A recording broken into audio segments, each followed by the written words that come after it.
দফা লিখেছে, এর কোনটাই কোনো দফা না। এর দফা কি জানেন? আপনাদেরকে মুখের কথায় বলদ বানাইয়া খুশি করার নাম 31 দফা। ব্যর্থতার পর্যবসিত নপুংসক পরিবারতান্ত্রিক রাজনীতিকে পূজা করার নাম দিয়েছে 31 দফা। কোন এক শুয়ারের বাচ্চা এইটাকে লিখেছে, বলেছে বাংলাদেশের 20 কোটি মানুষকে বলদ বানানোর জন্য 31 দফা ছুড়ে দাও।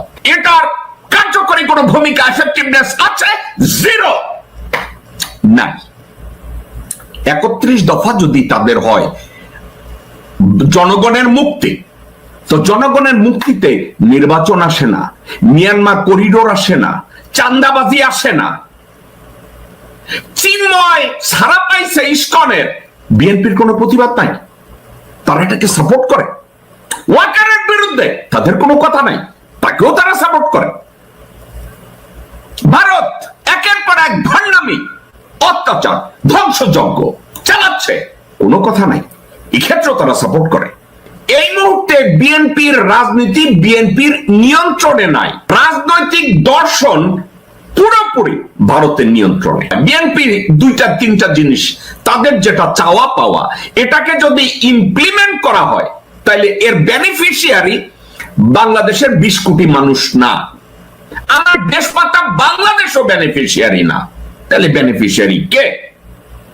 প্রথম বেনিফিশিয়ারি ভারত, দ্বিতীয় বেনিফিশিয়ারি বিএনপির পরিবারতান্ত্রিক রাজনৈতিক দলের নেতৃবৃন্দ। আপনারা ভুল শোনেন নাই, বিএনপির এই মুহূর্তে যদি নির্বাচন দেয় সবচেয়ে বড় বেনিফিশিয়ারি কে? ভারত। বার্মা করিডোর অর্থাৎ মিয়ানমারে যে হিউম্যানিটেরিয়ান করিডোর নিয়ে কথাবার্তা বলা হচ্ছে, এটা যদি হয় এর বেনিফিশিয়ারি নাম্বার 1 বেনিফিশিয়ারি ভারত। দ্বিতীয় বেনিফিশিয়ারি জিয়া পরিবার, স্পেশালি বেগম জিয়া পরিবার, রাষ্ট্রপতি জিয়ার পরিবার না। তাইলে হাবত 20 কোটি মানুষ, হাবত বাংলাদেশের জনগণ, হাবত তাদের চাও পাও, হাবত বিএনপির কর্মী, হাবত বিএনপির সমর্থক, হাবত বিএনপির কর্মী যারা পাট খেতে ধান খেতে ঘুমিয়েছে হাসিনার স্বৈরাচারের সময়, তাদের অবস্থানটা কোথায় যাবে? শহীদ জিয়ার যে পলিটিক্যাল আইডিয়ালিজম, তাহলে শহীদ জিয়ার আদর্শের উপরে কি বর্তমান বাংলাদেশ জাতীয়তাবাদী দল আছে? নাকি আদর্শ থেকে চ্যুত? সার্বভৌমত্ব থাকে না, আমাদের সংবিধান থাকে না, আমাদের অস্তিত্ব থাকে না। এই জন্য সার্বভৌমত্বটার সাথে যেহেতু করিডোর জড়িত, বিষয়টা আমাদের কাছে ইম্পর্টেন্ট। দর্শকবৃন্দ, গত 17 বছরে, এই 17 বছরে শুধু আমি আওয়ামী লীগের কথা বলছি না, তার আগে মঈনুদ্দিন ফখরুদ্দিন, তার আগে বিএনপি ভারতকে বিভিন্ন ভাবে করিডোর দিয়েছে, ভারতকে বারবার বাংলাদেশের অভ্যন্তরে ব্যবসা করতে দিয়েছে, বাংলাদেশের অভ্যন্তরে তাদেরকে জায়গা দিয়েছে, এই করো ওই করো, তাদেরকে পানি দেয়, তাদেরকে গ্যাস দেয়, তাদেরকে পুরা দেশটা লিখে দেয়। কিসের জন্য? স্রেফ ক্ষমতায় থাকার জন্য। তারা আকাশ পথে করিডোর দিয়েছে, নৌপথে করিডোর দিয়েছে, স্থলভাগে করিডোর দিয়েছে। বাংলাদেশের কোন রাজনৈতিক দল এটা নিয়ে টু শব্দ করে নাই। কেন করে নাই জানেন?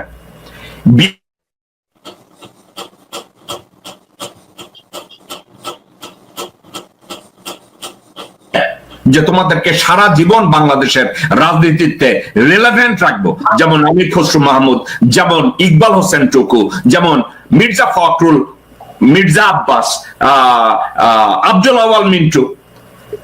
আওয়ামী লীগের নেতাদের নাম আর নেই না, কারণ ওখানে কম্বল বাঁচার মতো সরকার, ওদের দলীয় প্রধান থেকে শুরু করে সমর্থক পর্যন্ত তারা সবাই ভারত নীতিতে অটুট। ভারতের নীতি তাদের জন্য কোরআনের আয়াত। কোন মুসলমান ইমান নিয়ে আওয়ামী লীগ করতে পারে না। তো আওয়ামী লীগ নিয়ে আর আমি কথা বললাম না, এরা এই করিডোর নিয়ে কোনোদিন কথা বলে নাই। এখন যে মুহূর্তে ডক্টর মোহাম্মদ ইউনূস সিদ্ধান্ত নিয়েছেন রোহিঙ্গা সমস্যার সমাধান আমাদের করতে হবে, এত মিলিয়ন লোকজন আমাদের দেশে বসায় রাখা যাবে না, পরে আমাদের দেশের অস্তিত্ব নিয়ে টানন পোড়ন শুরু হবে। হাসিনা এটার সলিউশন কি পাইছে আপনাদের মনে আছে? আপনাদেরকে আমি মনে করাইয়া দেই। হাসিনা মাগি সৌদির কাছ থেকে বাকিতে তেল নিবে, এই জন্য 65,000 রোহিঙ্গাকে বাংলাদেশের নাগরিকত্ব দেওয়া হয়েছে। আচ্ছা, তখন বাংলাদেশ জাতীয়তাবাদী দল এটা প্রতিবাদ করছে? করে নাই।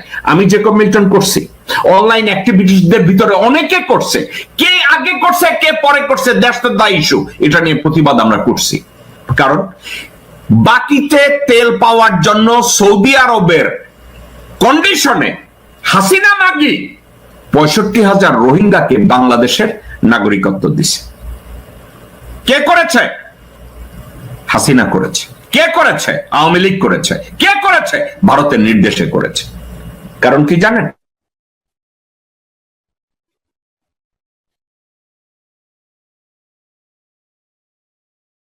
করেছে। আর কি করেছে? রোহিঙ্গাদেরকে বাংলাদেশ থেকে তাদের নিজেদের ভূমিতে ফেরত দেওয়ার জন্য না আওয়ামী লীগ, না বিএনপি, না জামাতে ইসলামী তাদের কোনো পরিকল্পনা নাই। এখন তাদের পরিকল্পনা নাই কেন জানেন? বিশ্ববাসী তাদের কারো কথাবার্তার দাম দেয় না, জাতিসংঘ তাদের কথার মূল্য দেয় না, আমেরিকা তাদের কথার মূল্য দেয় না, ইউরোপিয়ানরা তাদের কথার মূল্য দেয় না, তো তারা চায়না তাদের কথার মূল্য দেয় না এবং বিশ্বাসও করে না। এখন তাইলে বিএনপি এই রোহিঙ্গা সমস্যার সমাধান তারা করতে পারবে?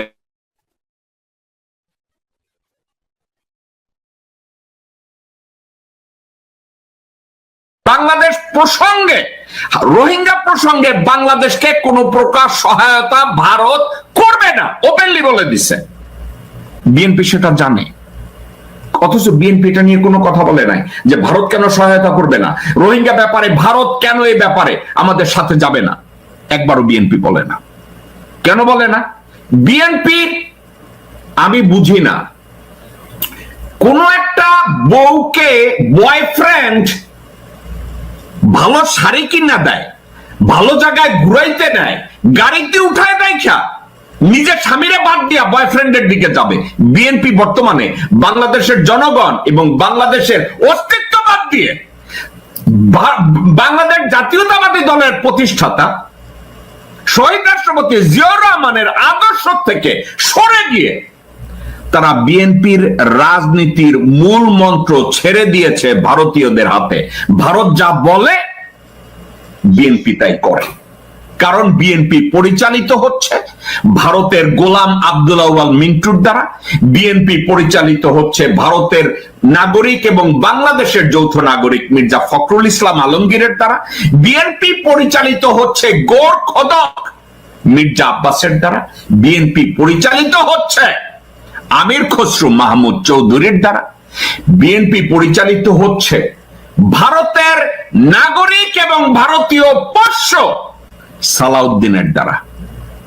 তা আপনারা ইন্ডিপেন্ডেন্ট বিএনপি কে আপনারা আর কোথায় দেখতে পাবেন? দেখতে পাবেন না।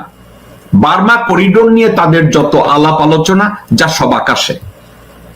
রোহিঙ্গা সমস্যার সমাধান বিএনপি জীবনেও করতে পারবে না, রোহিঙ্গা সমস্যার সমাধান আওয়ামী লীগও করতে পারবে না, জামাতও করতে পারবে না। কারণ একটা, সাবজেক্টটা আন্তর্জাতিক ইস্যু এবং আন্তর্জাতিক অঙ্গনে এই তিনটা রাজনৈতিক দলের কারোই গ্রহণযোগ্যতা নাই, কারো আস্থায় তিন দলের উপরে নাই। আমি জামাতকে ভালোবাসি, আমি বিএনপি কে ভালোবাসি, আমি আওয়ামী লীগকে ভালোবাসি, এই ভালোবাসার সাথে ইন্টারন্যাশনাল চাওয়া পাওয়ার কোনো সম্পর্ক নাই। চায়না এদের কারো উপরে বিশ্বাস করবে না। চায়না না আওয়ামী লীগকে বিশ্বাস করে, না বিএনপি বিশ্বাস করে, না জামাতকে বিশ্বাস করে। তাইলে এখন একটা মাত্র রাস্তা আছে, ডক্টর মোহাম্মদ ইউনূস। ডক্টর মোহাম্মদ ইউনূসকে আপনি আর আমি পছন্দ করি আর না করি, বিশ্ব তাকে সম্মান করে, আমেরিকা তাকে সম্মান করে, ইউরোপিয়ানরা তাকে সম্মান করে। তাইলে এই সম্মানটাকে ব্যবহার করে আমরা রোহিঙ্গা সমস্যাটা সমাধান করা সম্ভব। এবং ওই আলোচনায় করিডোরের সাবজেক্টটা যদি আসে, I will take the lead of Dr. Mohammad Yunus. Dr. Mohammad Yunus যদি মনে করে যে করিডোর দেওয়া বাংলাদেশের জন্য মঙ্গল, যেহেতু ডক্টর মোহাম্মদ ইউনূসের চেয়ে ভালো পরিকল্পনা আমার নাই, আমি ডক্টর মোহাম্মদ ইউনূসের পক্ষে আছি। একটা কারণে, উনি বাংলাদেশের ভালো চান। উনি ওনার সিদ্ধান্ত নিয়ে যদি বাংলাদেশের এই সমস্যাটা সমাধান করতে পারে, আমি ওনার সাথে আছি। দর্শক বৃন্দ, পাশাপাশি আমি একটা কথা বলে রাখি, এই করিডোরের সাথে আরো দুই একটা সাবজেক্ট আছে। আমি ডিপ্লোম্যাটিক স্বার্থে বাংলাদেশের 2-4 জন গভর্নমেন্ট অফিসিয়াল আমাকে বলেছে এই বিষয়গুলো নিয়ে আমি যেন কথা না বলি, কারণ এই কথাগুলো যদি বলি, this is the diplomatic conversation, আমি যদি এগুলো নিয়ে আলোচনা করি, এই আলোচনাগুলো ব্যাহত হবে, এই আলোচনাগুলো খারাপ দিকে যাবে। যার জন্য আমি 2-4টা বিষয় জানা সত্ত্বেও আমি ওপেনলি আপনাদের সাথে এভাবে কথা বলতে পারলাম না। কিন্তু এতটুকু বলি, মায়ানমার এবং বাংলাদেশের মধ্যে করিডোরে বাংলাদেশ লাভবান হবে, বাংলাদেশ উপকৃত হবে, বাংলাদেশের অস্তিত্ব রক্ষা পাবে এবং রোহিঙ্গা সমস্যার সমাধান হবে। আর এটা যদি হয়, ভারত ক্ষতিগ্রস্ত হবে এবং বিএনপি এবং আওয়ামী লীগ ভারতের ক্ষতি মেনে নিতে চায় না। That is the bottom line. আপনাদেরকে আরো একটা কথা বলি, অ্যাডভোকেট কাজী আব্দুল্লাহ আল মামুন এই কথাটা বলেছে যে জেনারেল ফজলুর রহমান বলেছে আমাদের 7 সিস্টার্স এর উপরে দখল নেওয়া দরকার। আমি ওনার এই কনভারসেশনটাকে রেটরিক হিসাবে আমি এই মুহূর্তে ধরে নেই। কেন ধরে নেই? কুত্তার বাচ্চা হারামজাদা ভারতীয় শুয়ারের বাচ্চারা যদি বারবার বলে নোয়াখালী নিয়ে নেব, চিটাগং নিয়ে নেব,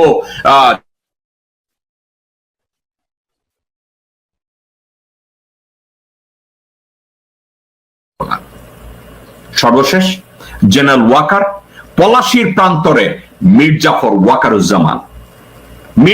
ওয়াকারুজ্জামানের বাংলাদেশে কোনো ঠাঁই নাই, বাংলাদেশে তার কোনো গ্রহণযোগ্যতা নাই, আর্মিতেও তার কোনো গ্রহণযোগ্যতা নাই। শুধু বসে আছে ওখানে এবং চুপ্প বসে আছে বঙ্গভবনে এবং তাদেরকে ক্ষমতায় রাখছে বাংলাদেশ জাতীয়তাবাদী দল, তাদেরকে ক্ষমতায় রাখছে আওয়ামী লীগ। দর্শকবৃন্দ, এই বিষয়ের উপরে এটা শেষ। আর একটা কথার উপরে আমি ছোট্ট একটা কথা বলে আজকে শেষ করব। যেদিন হাসনাত আব্দুল্লাহ বলেছে যে ওয়াকার ডক্টর মোহাম্মদ ইউনূসকে সরকার প্রধান হিসেবে চায় নাই, যেদিন আসিফ মাহমুদ বলেছে জেনারেল ওয়াকার ডক্টর মোহাম্মদ ইউনূসকে সরকার প্রধান হিসেবে চায় নাই, আমি ওই দিন থেকে জানি যে হাসনাত আব্দুল্লাহ এবং আসিফ মাহমুদ ওদের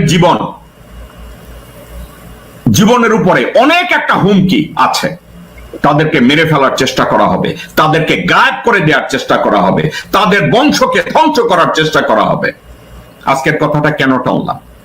গতকালকের হাসনাত আব্দুল্লাহর উপরে আক্রমণ হয়েছে গাজীপুরে, তাকে মেরে ফেলার চেষ্টা করা হয়েছে, তাকে আহত করা হয়েছে। থ্যাংক আল্লাহ, আল্লাহ তাকে রক্ষা করেছে, আল্লাহ তাকে বাঁচিয়ে রেখেছে।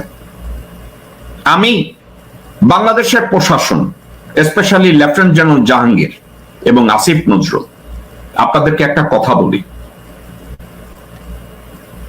1971 সালে 7 জন বীর শ্রেষ্ঠের কাছে বাংলাদেশ যেভাবে ঋণী, ঠিক সমানভাবে 2024-এর জুলাই বিপ্লবে বীর শ্রেষ্ঠ তাদের কাছে আমরা ঋণী।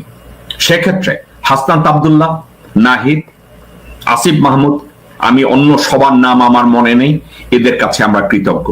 এরা 22 শতাব্দীতে বাংলাদেশের জন্য বীরশ্রেষ্ঠ। এদের জীবনের উপরে যদি হুমকি দেয়া হয়, এভাবে প্রাণনাশের চেষ্টা করা হয়, আমরা জানি এর সাথে ডিজিএফআই জড়িত, এর সাথে আওয়ামী লীগ জড়িত, এর সাথে বিএনপির গুন্ডা পান্ডা জড়িত, এর সাথে ওয়াকারের ইন্ধন রয়েছে। হাসনাত আব্দুল্লাহকে আমি বলবো,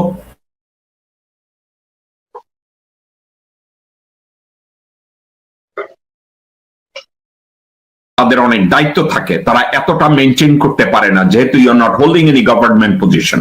কিন্তু you have to become more careful. Asif Mahmud, you have to become more careful ছো। নাহিদ, ইউ ছো। আপনাদের উপরে যেই হত্যার হামলা হয়েছে আমি নিন্দা জ্ঞাপন করছি। ডক্টর আসিফ নজরুল এবং লেফটেন্যান্ট জেনারেল জাহাঙ্গীর, তাদের ব্যাপারে আরো সতর্ক হওয়ার জন্য আপনাদের দিকে দৃষ্টি আকর্ষণ করছি।